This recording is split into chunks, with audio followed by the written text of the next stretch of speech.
Hi, this is Dr. Sara, High Court Advocate.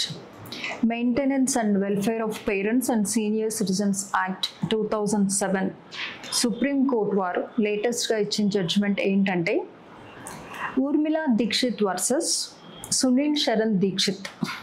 ఈ judgement ఏం చెప్తుంది అంటే ఒక తల్లి లేదా తండ్రి తనల్ని మెయింటైన్ చేయాలి అని ఒక కండిషన్ పెట్టి ప్రాపర్టీని పిల్లల పేరు మీదకి ట్రాన్స్ఫర్ చేసిన తర్వాత ఆ ప్రాపర్టీ వెనక్కి తీసుకోవచ్చా అనేది ఈ జడ్జిమెంట్లో క్లియర్గా ఎక్స్ప్లెయిన్ చేయడం జరిగింది. ఈ కేసులోకి వస్తే ఊర్మిళ అనే ఒక మదర్ ఎవరైతే ఉన్నారో ఆమె 1968లో ఒక ప్రాపర్టీ కొనడం జరిగింది. 1968లో ప్రాపర్టీ కొన్న తర్వాత సెప్టెంబర్ 7th 2019 ఆ ప్రాపర్టీని గిఫ్ట్ రూపంలో తన కొడుకు సునీల్ శరణ్ అనే ఆయనకు గిఫ్ట్ డీడ్ చేస్తూ అందులో గిఫ్ట్ డీడ్లో క్లియర్గా మెన్షన్ చేయడం జరిగింది.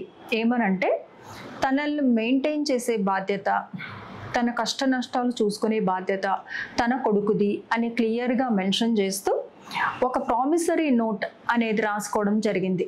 చాలా కాలం తర్వాత ఈయన సన్ ఎవరైతే ఉన్నారో, కొడుకు ఎవరైతే ఉన్నారో తల్లిని చూసుకోవడం మానేసి నెగ్లెక్ట్గా బిహేవ్ చేసి ఆమె సంబంధించిన కష్ట నష్టాలు చూసుకోకపోవడం వల్ల ఆమె కలెక్టర్ దగ్గర section 23 of maintenance and welfare of parents and senior citizen act 2007 కింద తను ఏదైతే గిఫ్ట్ డీడ్ కొడుకు పేరు మీద చేసిందో, అంటే ప్రాపర్టీ ఏదైతే ట్రాన్స్ఫర్ చేసిందో ఆ ప్రాపర్టీని, ఆ డీడ్ని క్యాన్సిల్ చేయమని ఒక అప్లికేషన్ ఫైల్ చేయడం జరిగింది.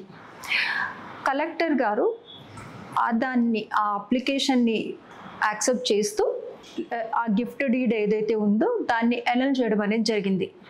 దీన్ని సవాల్ చేస్తూ మధ్యప్రదేశ్ హైకోర్టులో ఆమె సన్ ఎవరైతే ఉన్నారో ఆయన పిటిషన్ ఫైల్ చేసుకోవడం అనేది జరిగింది. ఆయన పిటిషన్ ఫైల్ చేసుకున్న తర్వాత క్లియర్గా గిఫ్ట్ డీడ్లో మెయింటెనెన్స్ బాధ్యత కొడుకుదే అని క్లియర్గా మెన్షన్ అయితే చేయలేదు. ఒక ప్రామిసరీ నోట్ రాసుకున్నారు. ఆ ప్రామిసరీ నోట్ అదొక అటాచ్మెంట్. ప్రామిసరీ నోట్లో మాత్రమే క్లియర్గా మెయింటెనెన్స్ చేయాలి, ఆమె బాగోగులు చూడాలి అని రాసింది. బట్ గిఫ్ట్ డీడ్లో క్లియర్గా మెన్షన్ చేయట్లేదు కాబట్టి ఈ ప్రాపర్టీని కలెక్టర్ గారు ఏదైతే క్యాన్సిల్ చేశారో దాన్ని మేము చేయలేము అని మధ్యప్రదేశ్ హైకోర్టు వారు తీర్పునివ్వడం జరిగింది. ఆ తీర్పుని సవాల్ చేస్తూ సుప్రీంకోర్టులో ఈ ఊర్మిళా దీక్షిత్ అనే మదర్ ఎవరైతే ఉన్నారో ఆమె పిటిషన్ అనేది అప్పీల్ అనేది ఫైల్ చేసుకోవడం జరిగింది.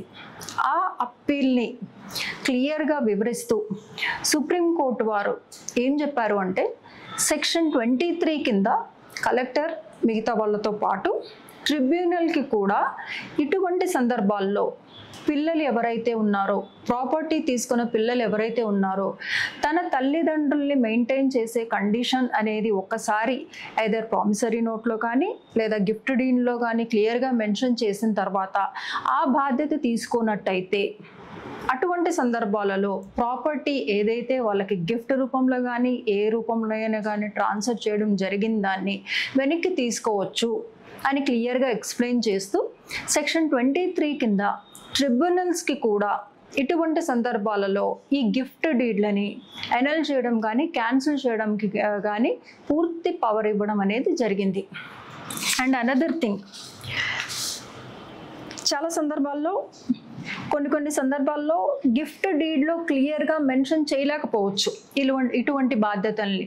అటువంటి సందర్భాలలో ప్రామిసరీ నోట్ కానీ దానికి సంబంధించిన అటాచ్మెంట్లో కానీ క్లియర్గా మనం మెన్షన్ చేసుకున్నట్టయితే అలాంటివి కూడా ఇటువంటి సందర్భాల్లో యాక్సెప్టబుల్ అవుతాయి అని క్లియర్గా సుప్రీంకోర్టు వారు జడ్జిమెంట్ ఇవ్వడం అనేది జరిగింది.